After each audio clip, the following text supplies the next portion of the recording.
So today we're going to look at what is lack of focus or being scattered when it comes to raising capital. Why is this a big problem? And what you can do instead if you've got this shiny object syndrome, like a lot of us do, myself included, what you can do. I'm going to give you a couple of tools that you can use. It's going to just make your life so much simpler. There are millions of real estate investors out there, and most are stuck with just a couple of properties. They want financial freedom, but their small portfolio ends up costing them more in time, effort, and money than it's worth. Getting out of the rat race seems harder than ever.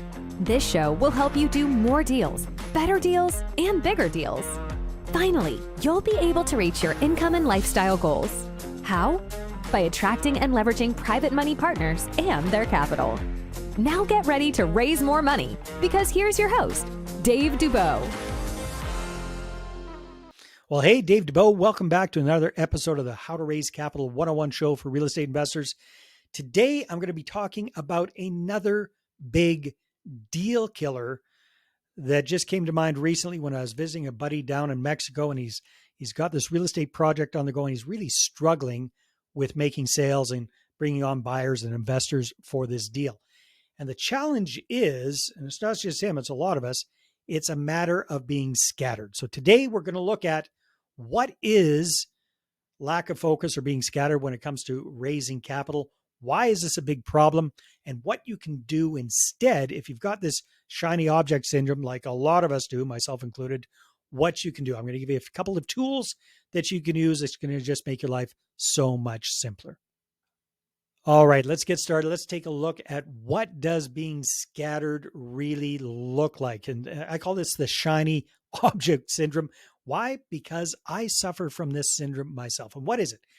It's the preponderance, it's the overabundance of opportunities, of ideas, of things that we want to do, things that we can be doing. Now, on the surface, this sounds like a good thing. However, the reality is it can be a real hang up and a handicap for a lot of us, myself included. It took me years and years and years to kind of get around this. I still struggle with it from time to time. So for example, way back in the day when I first got into real estate investing, I learned a ton of different creative real estate investing strategies. So I did different deals, trying different strategies. I did a whole bunch of different things, which was kind of fun.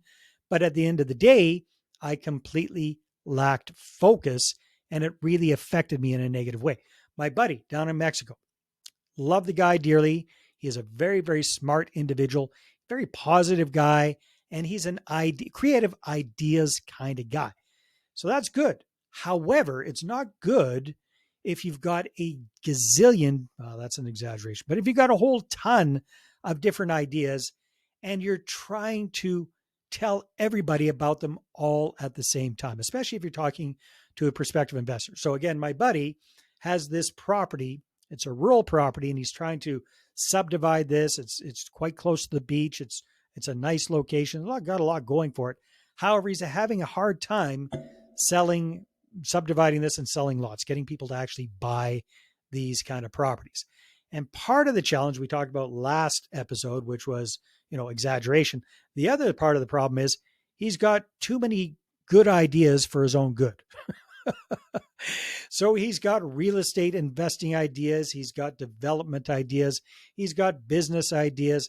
He's got car rental ideas. He's got all of these different projects and ideas bubbling around in his noggin that he talks to everybody and anybody about.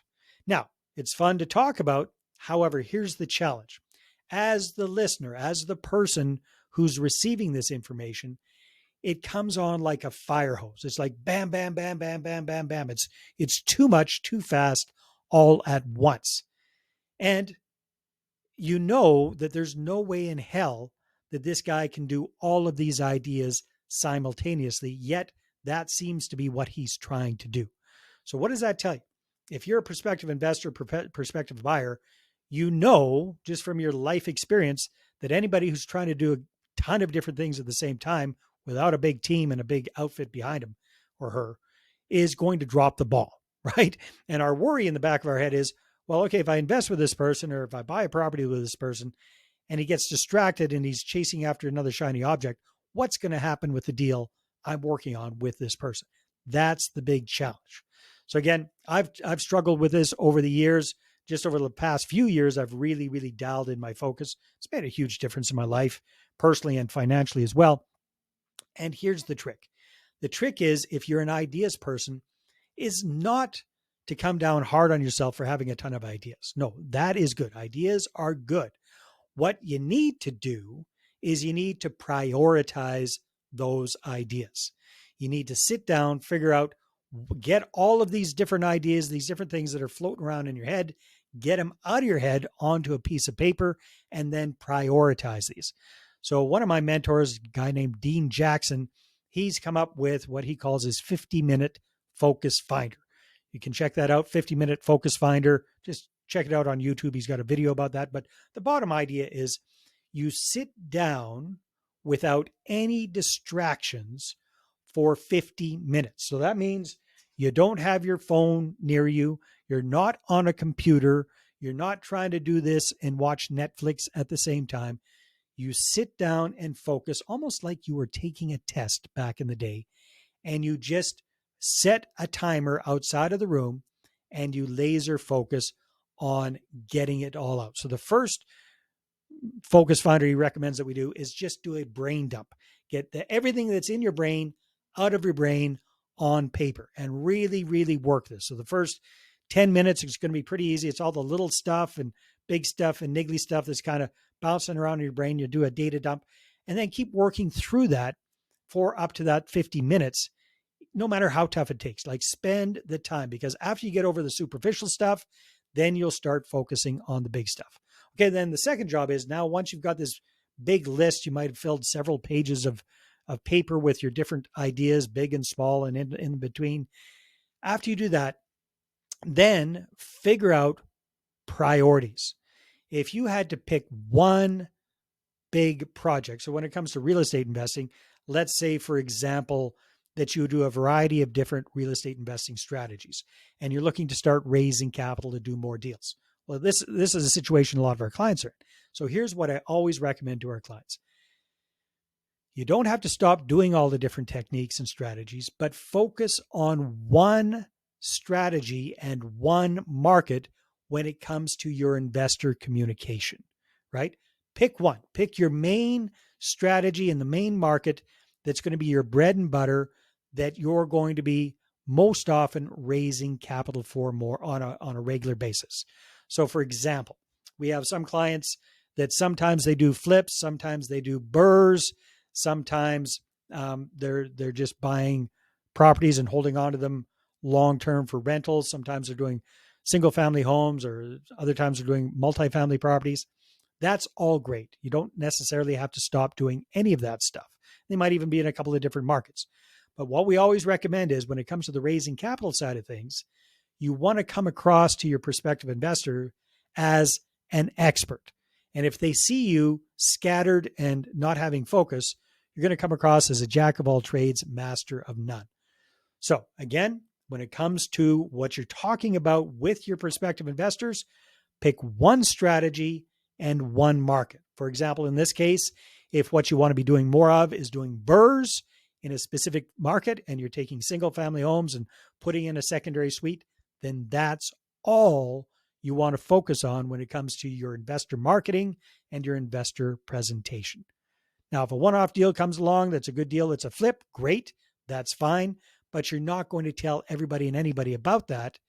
You're going to keep focused on your primary strategy and your primary market. Does that make sense?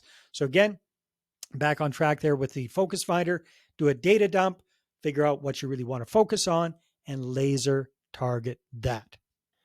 All right, so hopefully that was helpful for you. The importance of getting clear, getting focused, especially when it comes to communicating with potential investors. They want to deal with somebody who is an expert, who is a specialist, not a Jack or Jane of all trades. So it doesn't mean you can't do that other stuff, but when it comes to your communications, make sure that you keep focused. Now, speaking of focus, if you're looking for a little bit of help on getting clarity and focus, especially when it comes to your real estate investing and raising capital, well, guess what? That's what we can help you out with. In fact, you can go to bookachatwithdave.com and pick a day and a time, and you and I can jump on Zoom for 20 minutes and do a capital clarity session. You're going to leave that absolutely clear and 100% focused on what you want to accomplish in the next 12 months when it comes to real estate investing, and have a great plan of action for doing it. So again, that's bookachatwithdave.com. Take care, and we'll see you on the next episode.